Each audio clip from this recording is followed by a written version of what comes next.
aí alunos, Rita? Não?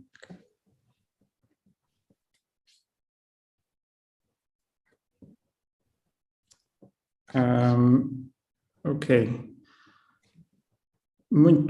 Então vamos começar, creio que já estamos. Nós estamos, Bruno? Sim, já podem. Ok, muito bem. Então, muito boa tarde a todos mais uma vez, a todos os que se ligam mais próximos ou mais longe da Faculdade de Messina da Universidade de Lisboa. Como habitualmente nas sextas-feiras das últimas semanas, com exceção da última, vamos ter mais um seminário do nosso Mestrado em Investigação Clínica, e neste caso um seminário que é muito bom ter nesta fase, porque os nossos mestrandos estão em fase de encerrar um ciclo com um módulo sobre gestão de projeto, e temos muito prazer de acolher duas pessoas que vêm representar uma organização, a Organização Penta, ONLUS, da qual vamos conhecer bem melhor nos próximos minutos, e que tem um papel importante na gestão de projeto na área da investigação clínica, em particular na área da investigação pediátrica, e que tem uma ampla experiência nesta área, em projetos a nível internacional, com financiamentos vários, e que nos pareceu que era muito interessante ter uma perspectiva geral de uma organização deste tipo, pela sua experiência, mas também um pouco um vislumbre do que é gerir as operações de uma organização destas e fazer parte dela. Isto quer na ótica científica, quer na ótica operacional, quer na ótica também quase profissional e de perspectivas de carreira. As nossas convidadas, eu vou fazer aqui um switch para o inglês para facilitar a vida a todos, e a apresentação será em inglês. Mais uma vez, quero só chamar a atenção para a possibilidade de fazer perguntas através do chat do YouTube, para quem está aqui internamente através do chat do Zoom, e nós depois transmitiremos, e se o quiserem fazer de viva voz aqui internamente podem fazê-lo à vontade. So, after this short introduction, I'm not sure if Chiara and Lara had the opportunity to figure out, but it was mainly to present our usual seminars of the Masters in Clinical Research, and we're very happy to welcome you, Laura and Chiara, to our sessions. You'll be presenting about the experience and work of Fondazione Penta Onlus. And I would, again, welcome you, Laura. I'll just highlight one or two pieces from both of your bios. Laura, you are the Chief Program Officer at Penta, with an extensive experience in senior management roles. Importantly, I think for our students, you've worked in the past in other companies and GSK. As I can see, you have experience and expertise in the pediatric field of medicines and rare diseases, and you, I imagine, interact across a number of stakeholders, including the European Agency. And I've had the pleasure and privilege of working with you and learning with you in one of our projects that some of the students will hear from also. At some point they've heard, I think. I usually tend to mention our project, Connect for Children, but I think it's going to be very useful to hear from you. And Chiara, also welcome you. You're the head of program operations at Penta. I also understand that you have an extensive experience across very important fields, I think, for our students. And that means clinical research in the field of women's health, pediatrics. You've specialized at a reference school in epidemiology and public health, which is the London School of Tropical Medicine and Hygiene. You've had work in a number of fields that will likely appeal to some of our students. I see that you work with Palestinian refugees for the United Nations Relief and Work Agency. And currently you are responsible for the implementation and operational coordination of projects at Penta. So this is a long introduction. Welcome, and I'm sure the students in our audience at YouTube will be very happy to hear from you. Thank you. Thank you very much for this introduction.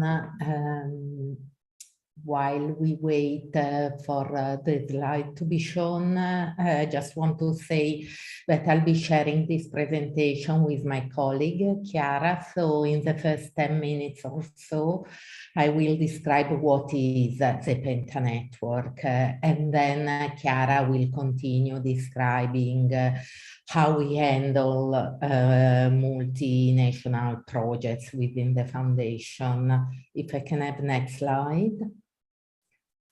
So I don't know how many of you have heard of Penta. Penta is a global research network which was dedicated originally to HIV in children, and as you will see in the next few slides, has expanded its focus to infections.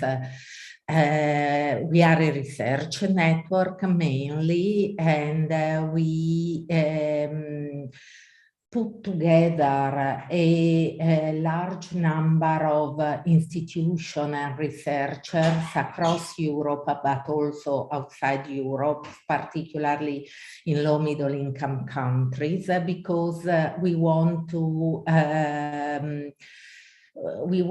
promote the best management of infection in children. We actually do not work only in pediatrics. We are also interested in infection during pregnancy. This because we believe that a healthy mother can deliver a healthy baby. Therefore, our focus is pediatric and pregnancy. If I can have next slide.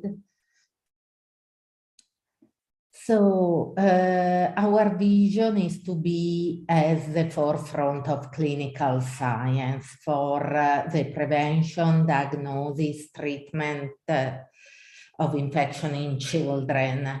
And we do this by building upon a global network of researchers, scientists, key opinion leaders in the field. Next slide. And this is just to highlight what is the story of Penta, how Penta came along. Last year, we celebrated the 30 years of research of the Penta network. This was formed as a spontaneous collaboration in 1991, a spontaneous collaboration of researchers working in the field of pediatric HIV. This was coordinated by University of Padova and Professor Carlo Giaquinto, Professor of Pediatrics.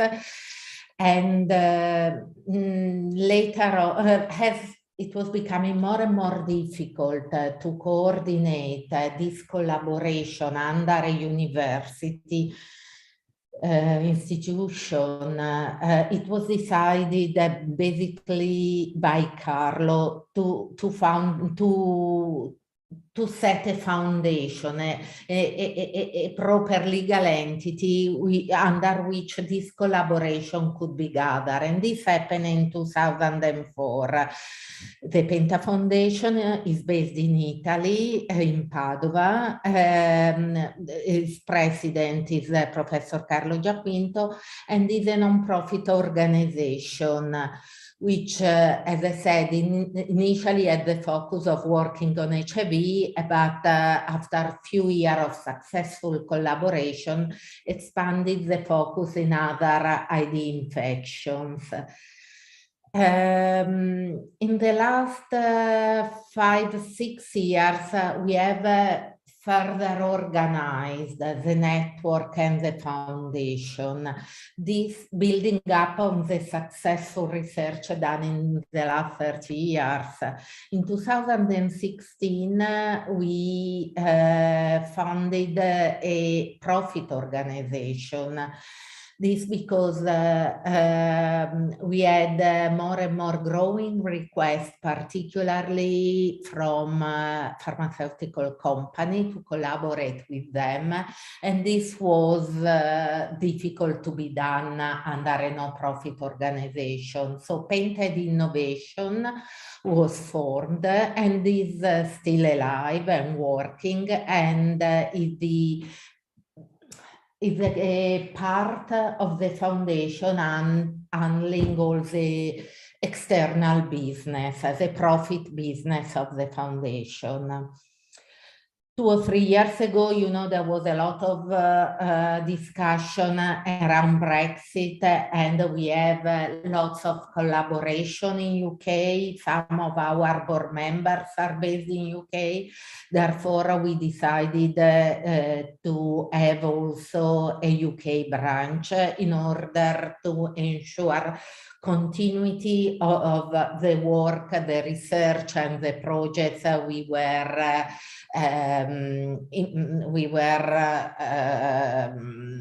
conducting together. And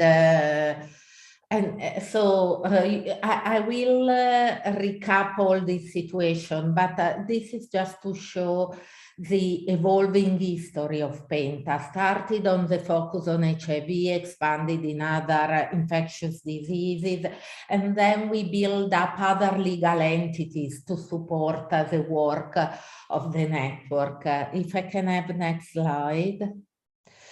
So in terms of scientific area, we are quite broad in the area of infection. Of course, HIV is in our DNA, but then we have done extensive work on Zika, on CMV. Of course, we were very active in the last 2 years on COVID. We now have a portfolio of projects on viral infection. We have quite an extensive program on sepsis, particularly in neonates, and antimicrobial resistance. This is a program which has been carried on in very close collaboration with the University of St. George's in UK and the University of Basel in Switzerland. We also have a full program in infection in pregnancy and several ongoing projects, again in collaboration with UCL in UK. But we also keep monitoring other emerging infection affecting children and pregnant mothers. If I can have next slide. So what do we do? At the center of everything, there is a network of experts. PENTA is a network of individuals spread across the world, which have been at several times been working with us and with the foundation on project and keep collaborating with us. These are researchers, scientists, investigators, which are all interested in carried out research in children's health. We want to build impactful research on prevention, diagnosis, and treatment of infection. We have a very long-standing and extensive program in training and education, and this has been very instrumental also to enlarge the PENTA network. We have been carrying out in the last 25 years training programs, either, well, initially they were residential, more recently online, on the management of infections, particularly HIV, but we now have training programs on antibiotic resistance. We are building a training program on antifungal disease, and these are held in the most remote countries in the world, low middle income country. And as you will hear from Chiara presentation, we can do all this thanks to collaboration. The Penta Foundation in itself could do nothing around this if didn't foster the collaboration with its network. So the network and the individual are at the center of our research. And we also want to inspire new generation of researchers. This is a discussion we are having, and we will be having next week during the biannual Penta meeting, how we can build a new generation of researchers after 30 years of work. If I can have next slide. So this is Penta. At the center is the network. It's a network of institutions, of researchers, of investigators, physicians. So it's not only researcher in clinical research. We have experts in basic science, mathematics, statistics. We have a very strong methodological group. We are now building a focus in artificial intelligence, machine learning to build projects around big data and real world data. So around this network, we have the coordination center, which is a foundation. The foundation, as I mentioned before, is based in Italy, in Padua. There are about 45 young people working there. They are mainly project manager, clinical trial managers, data manager, training experts, and then legals. We have quite a strong legal group, administration, finance. All the operations are concentrated in the Penta Foundation. And it's the Penta Foundation that usually keep all the relation with the key stakeholder revolving around Penta work. We do not carry out a trial ourselves, but we keep oversight. Penta is sponsor of many trials, so has been sponsoring many trials, but we do this through a very effective collaboration with clinical trial units, which historically have been working with Penta, and these are based, we have the MRC trial unit in UK, the INSERM trial unit in France, PHPT in Thailand. And we are expanding this as well. We are already thinking ahead about having another trial unit in Europe. But we also work with CROs. This is not our preferred options, but there are certain situations where it makes it more effective to work with CROs. And then we keep relations with all the key stakeholders. Many of our projects are funded by no-profit funders, the European Commission, for example. But we also have some private funding from industries. We have contact with patients' organization, and as Riccardo mentioned at the beginning, we build up on the contact we create within projects like C4C to maintain this relationship and to foster this relationship. And of course, regulators. We work quite closely with the EMA, and particularly the Pediatric Committee at the EMA, but also with CHMP for the registration of specific medicines. It does happen quite frequently that are regulators addressing profit sponsor to the Penta network to collect additional safety or efficacy information. Next slide.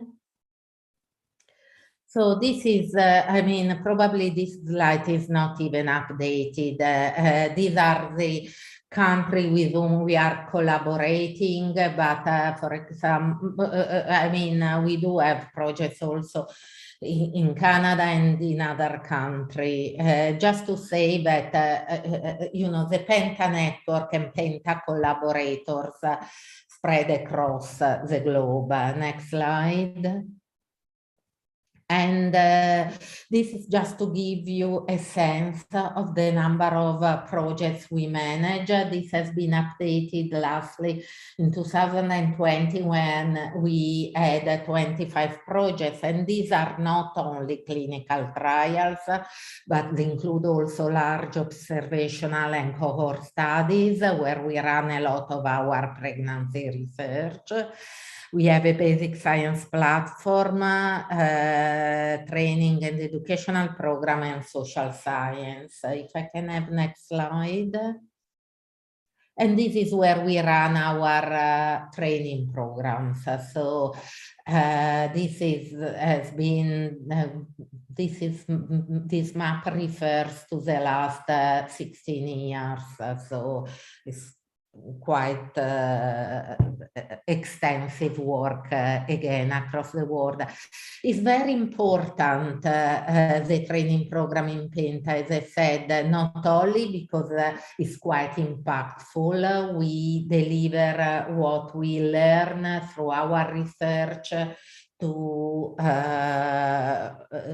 healthcare in different parts of the world, but also it helps to foster and enlarge our network. Many of the residents of our training program become part of our network. Next slide. And this is just to give a hint of what we have done in the last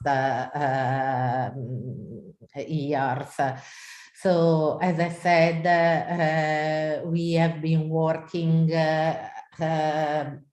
with no-profit funders, and we have been coordinator of several EU-funded projects, but also we are running several privately funding projects.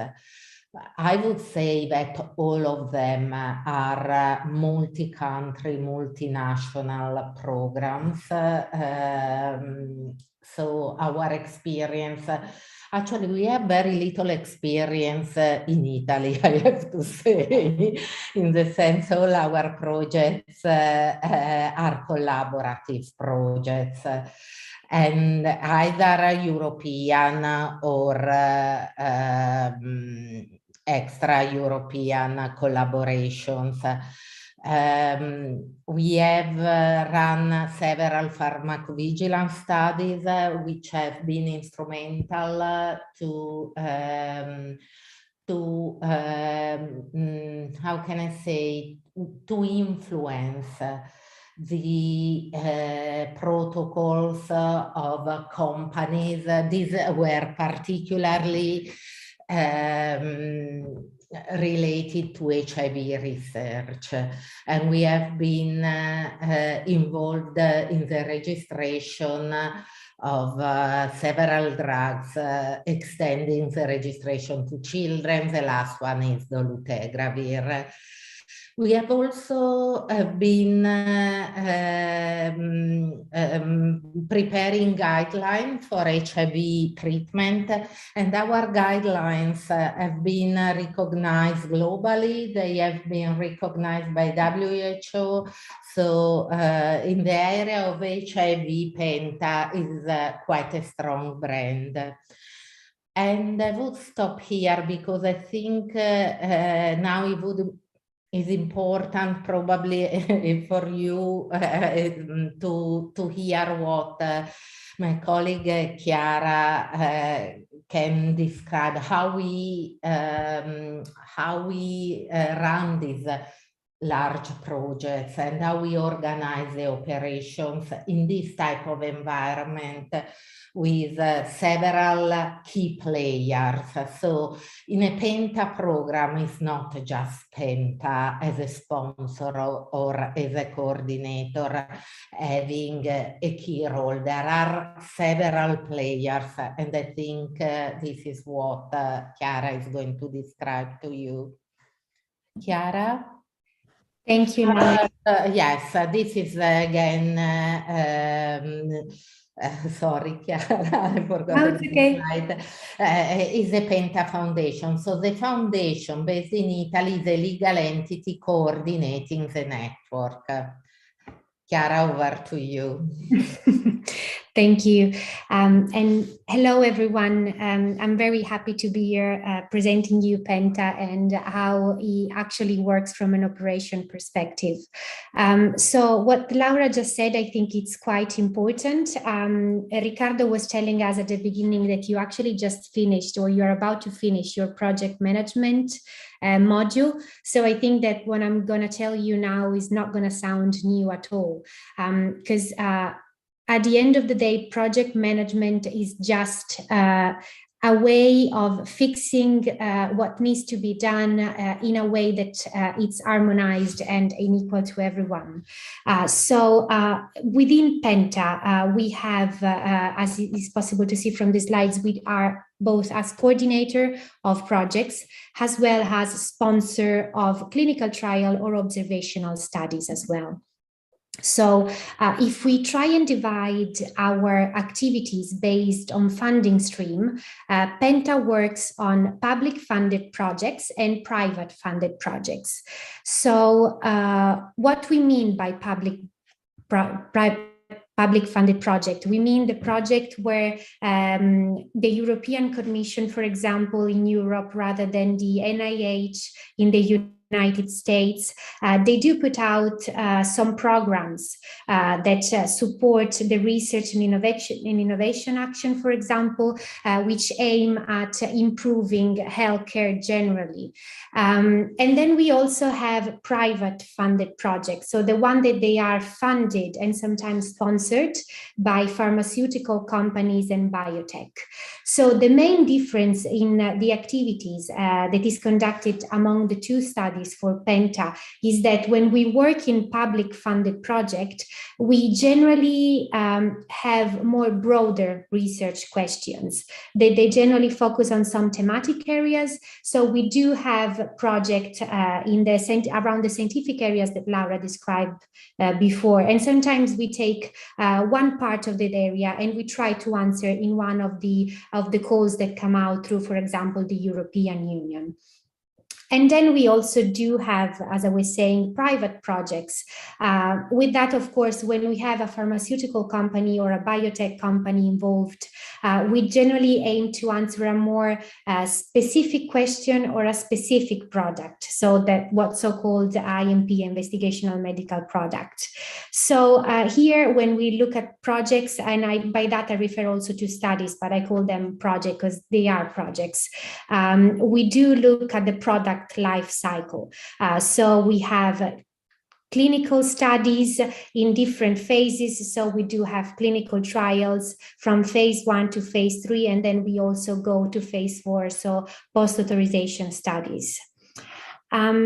So when we say, though, that we work on this project, I guess one of the main questions that needs to be answered is, how do we get this project? How does Penta get this project? There are different topics to be considered.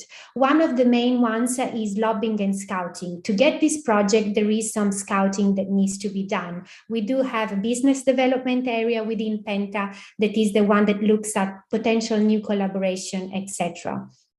And then depending on the funding stream, we do have different paths that can be followed. So we do monitor calls, we do have investigator-initiated studies, and we do have hybrid ways of looking for new projects. And I'm going to discuss about that in a minute.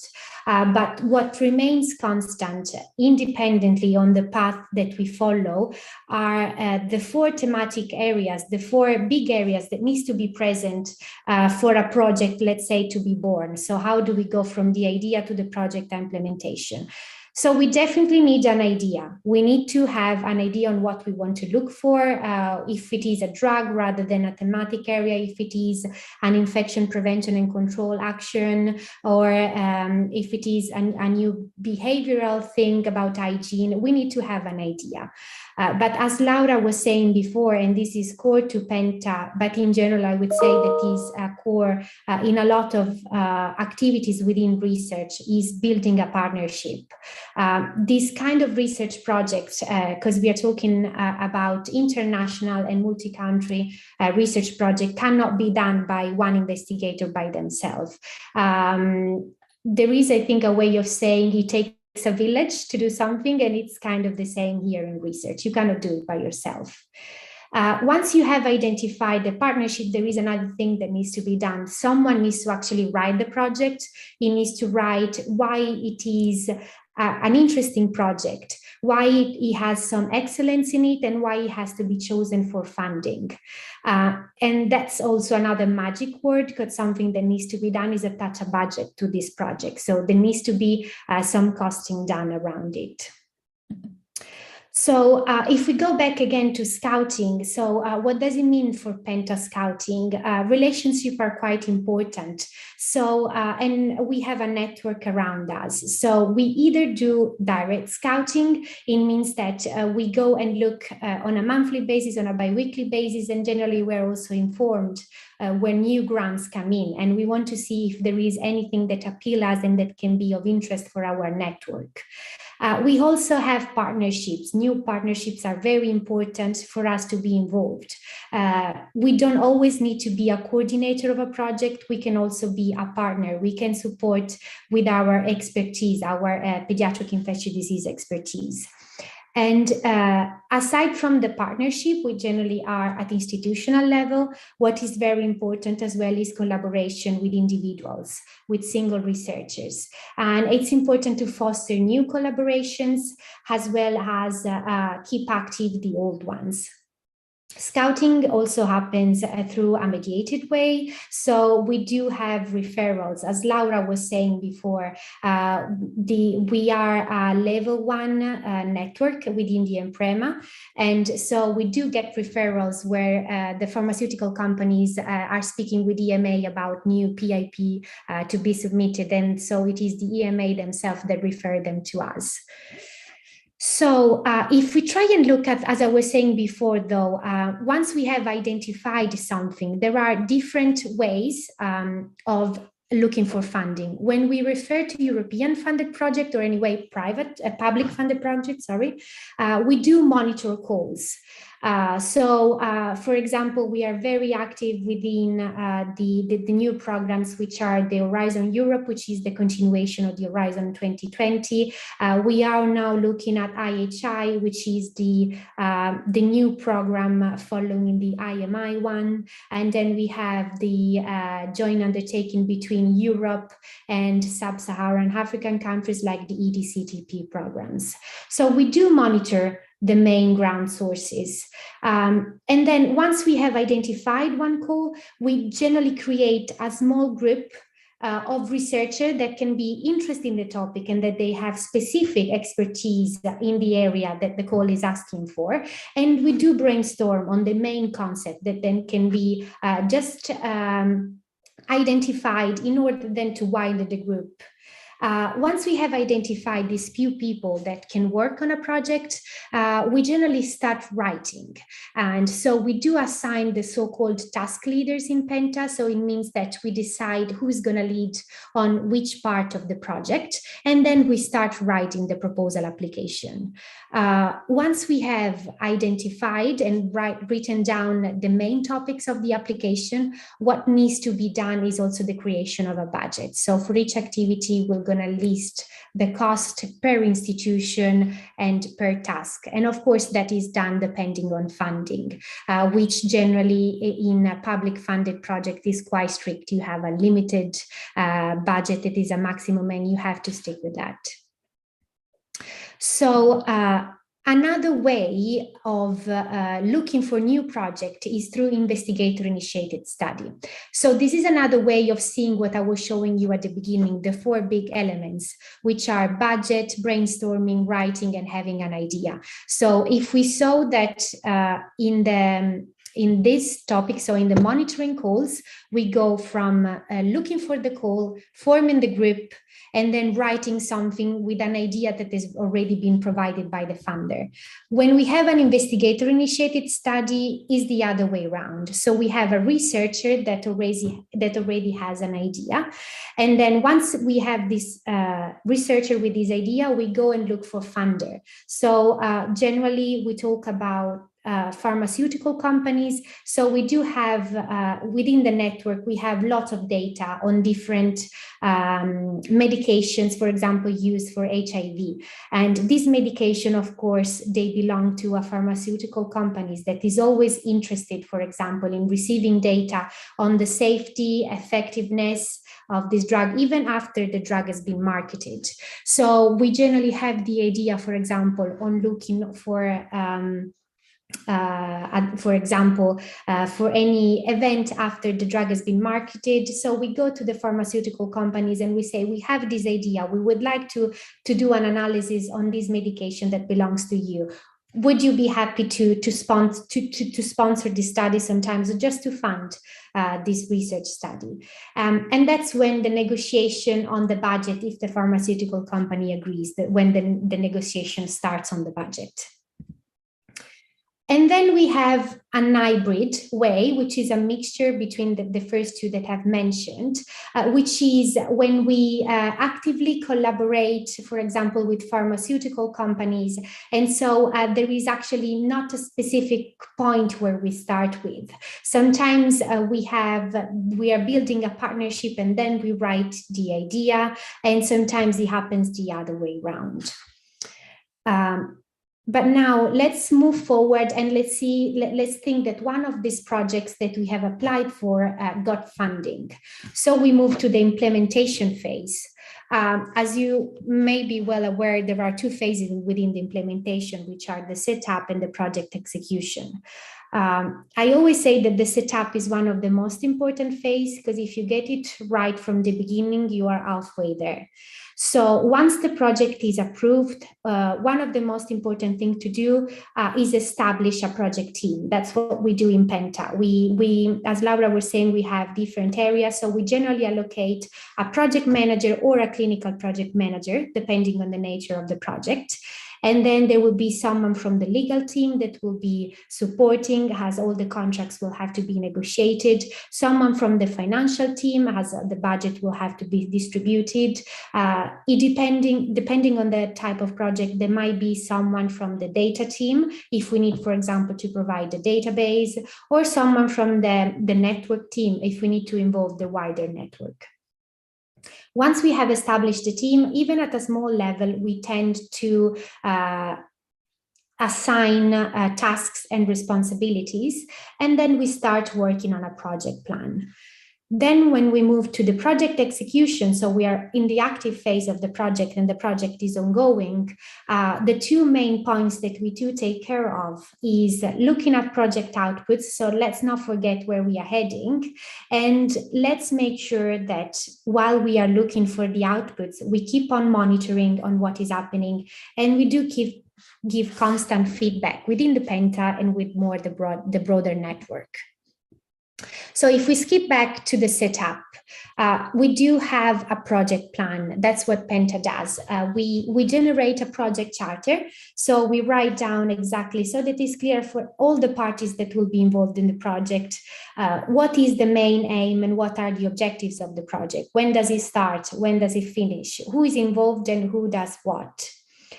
We do have an internal planning meeting, and we do allocate roles and responsibilities within the Penta team before moving to the roles and responsibilities with all the partners involved, which is quite important. And sometimes when you're running a project, you might think that everyone knows already what they're supposed to be doing, and so we skipped directly to the execution phase, when sometimes it's quite important to remind what each of the people that they're actually working on the project should be doing.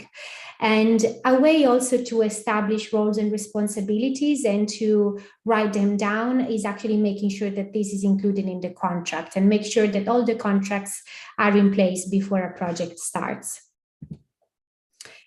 So project execution, within each project, being it an European funded project, an NIA funded project, or a clinical study, we do have some activities that they are generally marked as tasks, that can be marked as milestone or deliverables. They are called in different ways. However, they are all indicators or where we are with the project. And how we ensure that these activities are done, we do monitor them. We do monitor both in terms of technical activities, and we do also monitor the financial situation. Sometimes to deliver the project, we forget that we have limited finances related to it. So it's something that we shouldn't forget. And independently, again, on the funding stream, what we do need to do, we need to report back, to feedback to our funder on the technical activities. Are we delivering what we were supposed to be doing? And financially, are we spending too much? Or sometimes even, are we spending enough? Especially when we talk about European funded project, we have a maximum budget that you have to spend, you can spend or you have to spend, and you need to take into account to that. So are people invoicing for what they spend?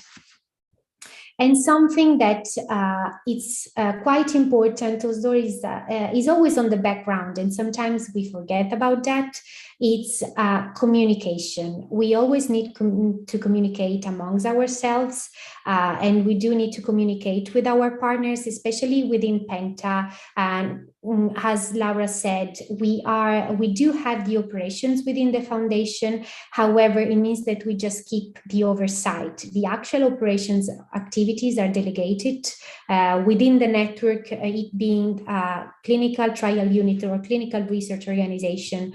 So communication among parties is fundamental. And that's it. That was a brief overview of our operations.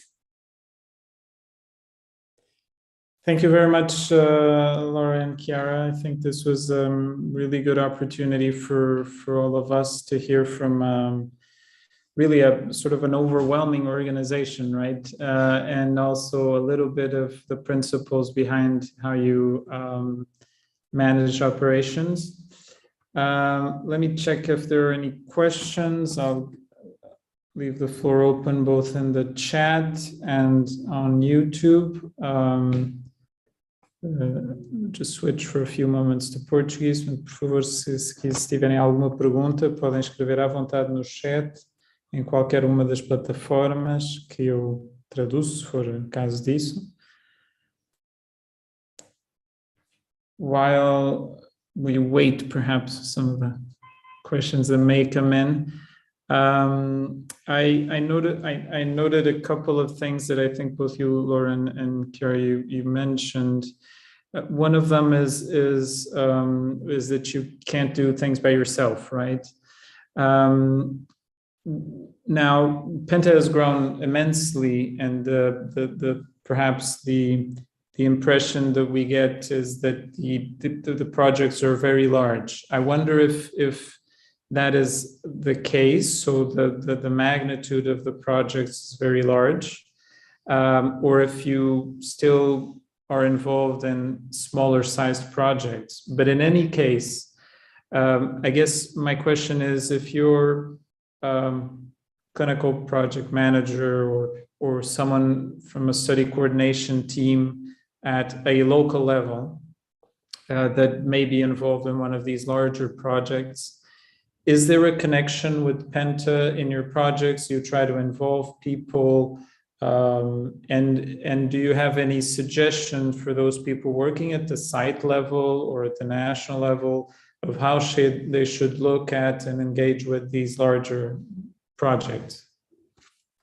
Maybe I can start and then Chiara can specify. First of all, we do not have a rigid setup. We try to adapt to the type of projects, the size of the projects, and the type of let's call it consortium, collaborator, project team we set up. And when I say project team, I don't mean only the Penta team, but it's a large team. So Chiara was mentioning the regular meeting we have internally, but we do have regular meeting with a large team. So the continuous flow of information and communication with the individual site is essential.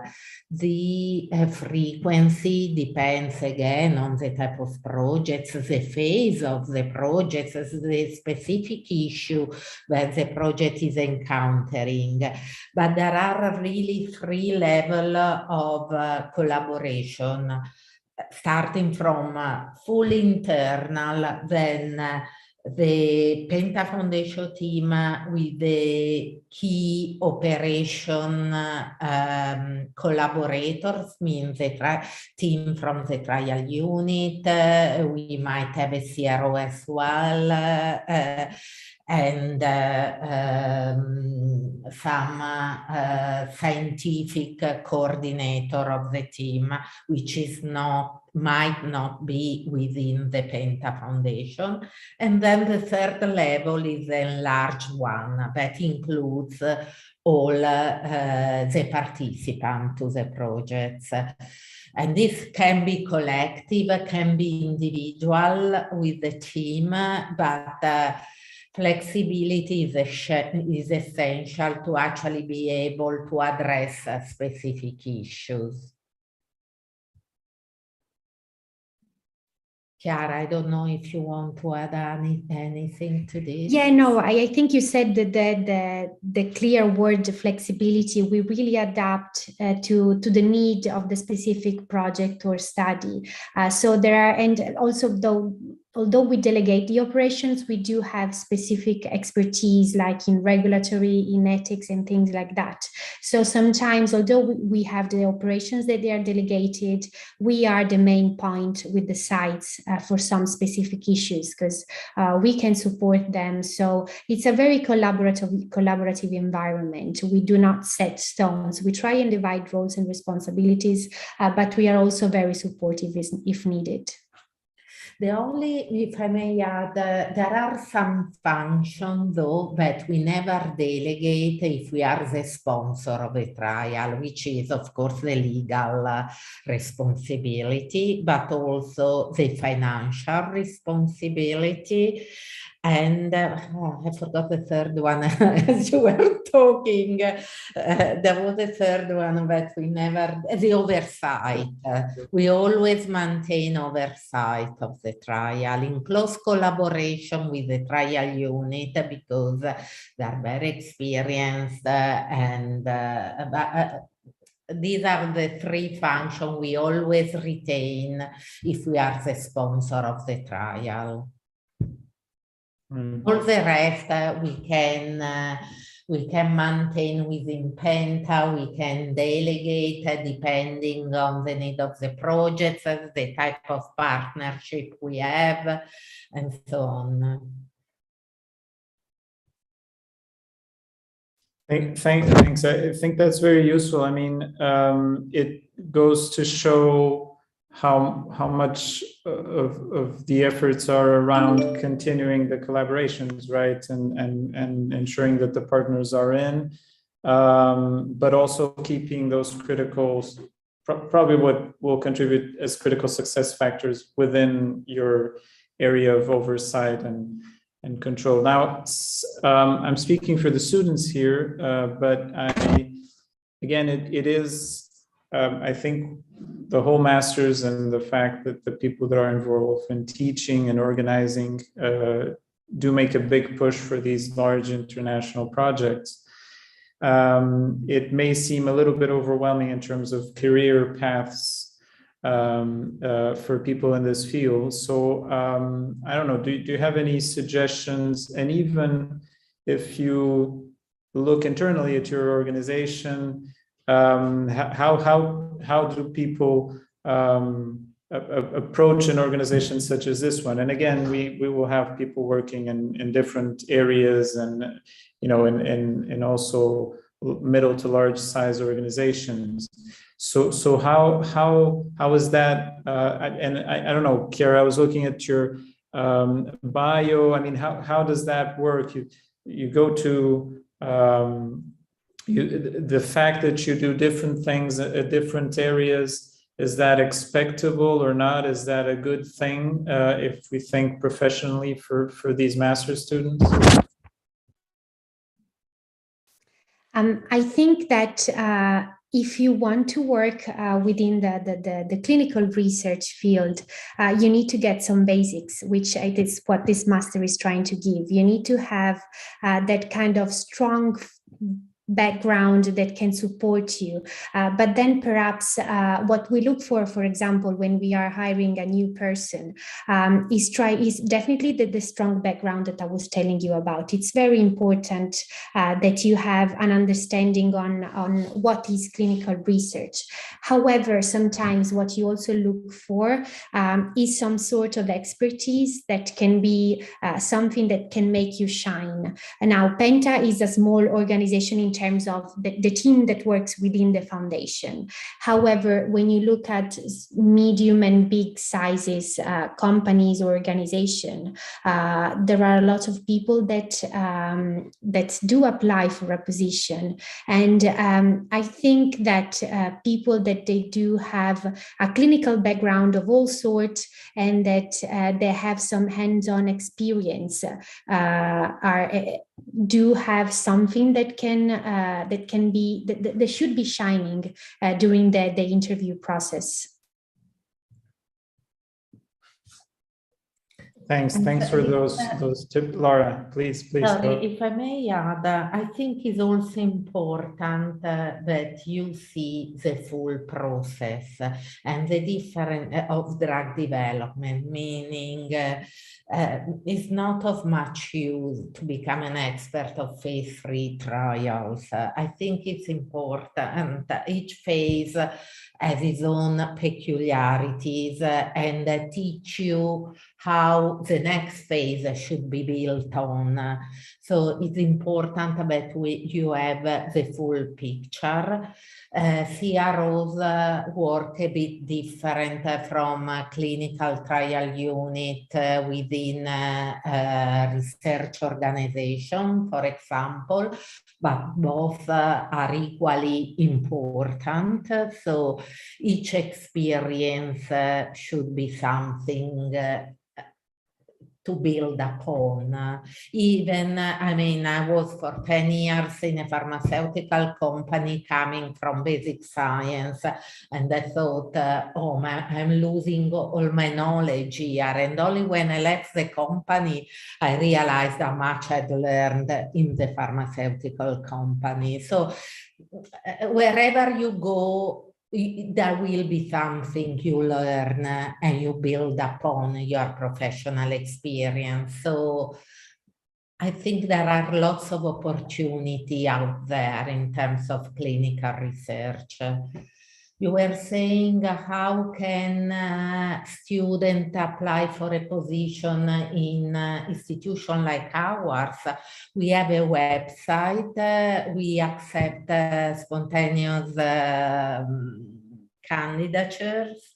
We also have opening position every now and then because our project portfolio for the moment has been growing. So, but I think, and sometimes it's personal contacts.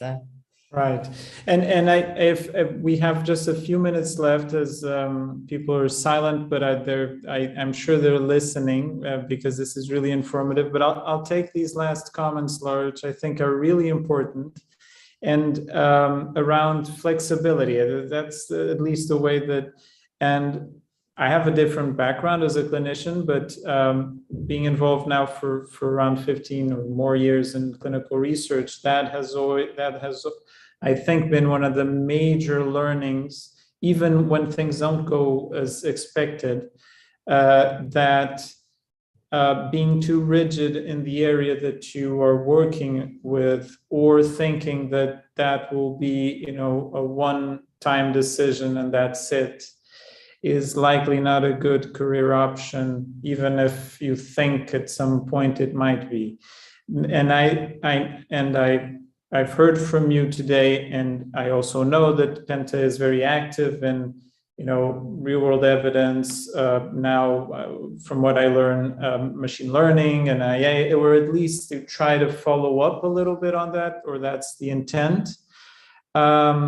So it's keeping, if I read this correctly, it is keeping this open to this. Do you think that in terms of managing and the way that you are organized, these types of challenges, these big data sets, is it going to change anything in terms of your principles, or do you plan to work the same way?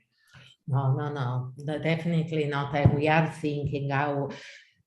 So we see what is changing around us, and we need to adapt to those changes. We are thinking now of, we know we won't be doing in the future so many clinical trials. We will be doing more studies using machine learning and synthetic data. We are already thinking of projects where we can take some trials which we ran in the past and were not so informative. How can we take that data, manipulate, please take this in the good sense, and use all the new knowledge out there, all the huge amount of data that there is around us, to build upon that initial trial and make it informative. So definitely we are changing both in terms of approaches, in terms of collaboration we are building, and also in terms of how we organized ourselves. Until 5 years ago, our work within the foundation on data was very limited, and now we have a whole team working on data. So we need to look around, be aware of how the world around us is changing and how we can adapt to those changes, and also consider those things we are doing which are becoming maybe obsolete, or we could do in a more efficient way. Yeah. No, thank you. Thank you very much. I think that message, hopefully in terms of who we're training, we have, I think, strong methodological underpinnings for this master's, but it's a really key message to see how even, you said you were a small organization, but you are a large organization and comparatively it needs to adapt, needs to be flexible, needs to be on the lookout. And I think this goes out also to individually how you should look at career paths in the future. Thank you very much, Laura and Chiara. This was very, very useful. This will be, I think, also available for future hearings. Rita, any question from the audience there or anything you want to? We have some students here, but no questions. Okay, they're anxious to present.